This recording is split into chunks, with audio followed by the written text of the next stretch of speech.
convoy moves under cover of early morning haze, its outlines barely visible against the shifting landscape of the Eastern Front. There is no urgency in its movement, no dramatic buildup, no visible signal that anything significant is unfolding. And yet, within that column, something has changed. The systems being positioned are not entirely new, not in the sense of introducing an unfamiliar platform, but in the way they are now configured, integrated, and deployed. Russia's modernized howitzers are appearing across multiple sectors of the battlefield, and their presence is quietly altering how firepower is applied, how positions are held, and how movement is calculated. This is not an announcement, it is an adjustment, but it is one that NATO planners are watching closely because it reflects a deeper shift in how artillery is shaping modern conflict. For decades, artillery has remained one of the most decisive elements of ground warfare. It does not rely on visibility. It does not require direct engagement. It shapes the battlefield from a distance, influencing movement, restricting options, and imposing constant pressure on opposing forces. In Ukraine, this dynamic has been amplified. The battlefield is defined not only by direct engagements, but by the continuous exchange of indirect fire. Positions are identified, coordinates are relayed, and within minutes, impacts follow. In this environment, the effectiveness of artillery is not measured solely by range or caliber, but by how quickly it can respond, how accurately it can strike, and how effectively it can reposition. The upgraded howitzer systems now being deployed reflect this reality. They are built on existing platforms, retaining the core structure that has been used for years, but incorporating a series of refinements that align with current battlefield demands. These refinements are not designed to transform the system into something entirely new. They are intended to make it more responsive, more precise, and more integrated within a networked environment where information moves as quickly as the rounds themselves. One of the most significant changes lies in targeting and fire control. Modernized systems are increasingly connected to reconnaissance assets, particularly drones, which provide real-time observation of enemy positions. This connection reduces the delay between detection and engagement, allowing artillery units to respond more quickly and with greater accuracy. The process becomes more fluid. A target is identified, coordinates are transmitted, and fire is adjusted based on immediate feedback. This loop can repeat within minutes, creating a level of responsiveness that was not previously achievable at scale. Accuracy in this context becomes as important as volume. Traditional artillery doctrine often emphasized saturation, overwhelming an area with fire to ensure effect. While that approach remains relevant in certain scenarios, the availability of better targeting data allows for more selective engagement. Fewer rounds can achieve the same or greater impact when they are placed with precision. This does not eliminate the use of massed fire, but it adds another layer to how artillery is employed. Mobility is another critical factor. Modern howitzer units are increasingly designed to operate in a shoot-and-move pattern, firing a limited number of rounds before repositioning to avoid counter-battery fire. This tactic reduces vulnerability in an environment where detection systems can quickly identify firing positions. The upgraded systems appear optimized for this approach, with faster deployment times, improved navigation, and better coordination with support units. Movement becomes part of the firing cycle, not a separate phase. This mobility complicates efforts to suppress artillery. Fixed positions can be targeted and neutralized. Mobile units require continuous tracking, and even then, the window for engagement may be limited.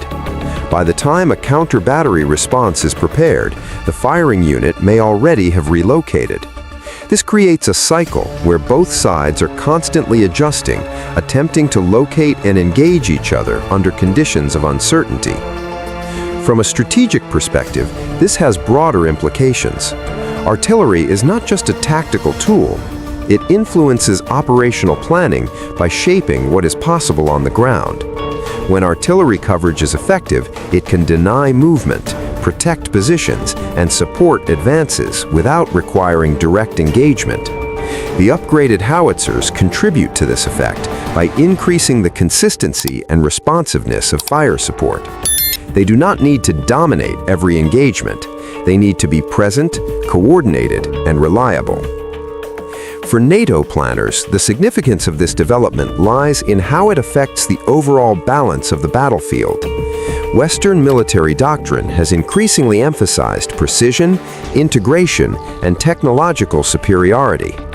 These principles remain valid, but they assume a certain level of control over the operational environment.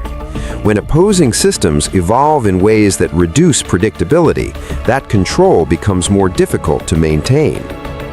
The presence of modernized artillery that can respond quickly, relocate effectively, and integrate with reconnaissance assets introduces additional variables into planning. This does not negate existing capabilities. Western systems remain highly effective, but effectiveness is always relative to conditions. As those conditions change, so must the approach.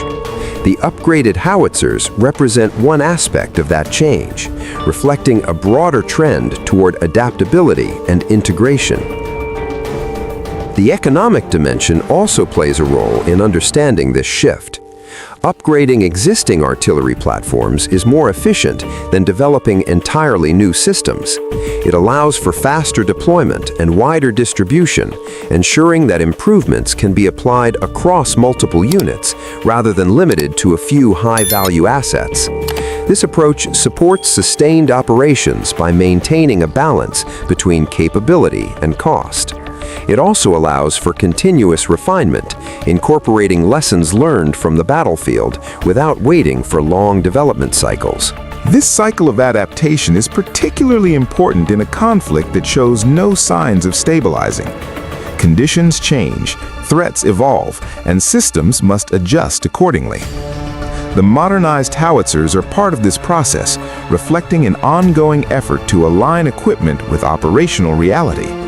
They are not a final solution, they are a step within a continuous progression. For Ukraine, the presence of these systems requires ongoing adjustment. Counter-battery tactics must account for increased mobility. Detection methods must become more efficient to keep pace with faster engagement cycles. Defensive positions must consider the likelihood of rapid and precise artillery strikes. This creates a dynamic environment where advantages are temporary and must be constantly re-established. For NATO, the implications extend beyond the immediate conflict. The effectiveness of upgraded artillery systems highlights the importance of flexibility in military development. It suggests that maintaining and improving existing platforms can be as valuable as investing in new ones, particularly when those improvements are informed by real-world conditions.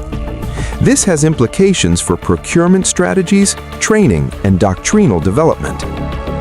The broader lesson is not about a specific system or a single battlefield. It is about the nature of modern warfare, which is increasingly defined by the ability to adapt quickly and integrate effectively. Systems that can evolve in response to changing conditions gain an advantage that is not always visible in isolated comparisons. The modernized howitzers demonstrate this principle, showing how incremental improvements can collectively alter the operational environment. This alteration is not dramatic. It does not rely on a single decisive moment. It unfolds gradually as each adjustment contributes to a larger shift. Over time, these changes accumulate, influencing how the battlefield is understood and how operations are conducted. This is the shift that NATO is watching closely, not because it represents an immediate transformation, but because it signals a direction. In that direction, artillery remains central. It continues to shape the battlefield in ways that are both visible and subtle. It defines zones of control, influences movement, and supports operations across multiple domains. The modernized systems enhance this role by making artillery more responsive, more flexible, and more integrated. This integration extends beyond the systems themselves. It involves coordination with reconnaissance, communication with command structures, and alignment with broader strategic objectives. When these elements function together, the effect is greater than the sum of its parts. The howitzer is not just a weapon, it is part of a network that defines how force is applied. This networked approach reflects a broader shift in military thinking. Individual platforms are no longer the primary focus. The emphasis is on how those platforms interact, how information flows between them, and how quickly they can respond to changing conditions. The modernized howitzers are one component of this system, contributing to a capability that is more than just firepower. For those observing from outside, the changes may appear incremental, a modified system here, an adjusted tactic there. But within the context of the battlefield, these changes have a cumulative effect. They alter expectations, influence decisions, and shape outcomes over time. This is why the development matters, not because it introduces something entirely new, but because it demonstrates how existing capabilities can be refined to meet current challenges. It shows that effectiveness is not static. It evolves with the conditions in which it is applied. In the end, the presence of modernized howitzers on the battlefield is not a surprise. It is a continuation of a process that has been underway for some time. What is significant is how that process is now influencing the balance of the battlefield, creating a shift that is being observed, analyzed, and in some cases, reassessed. Because in modern warfare, the outcome is not determined by a single system or a single engagement. It is shaped by how systems evolve, how they are used, and how quickly they can adapt. The modernized howitzers are part of that evolution, contributing to a shift that may not be immediately visible, but is steadily redefining how the battlefield operates.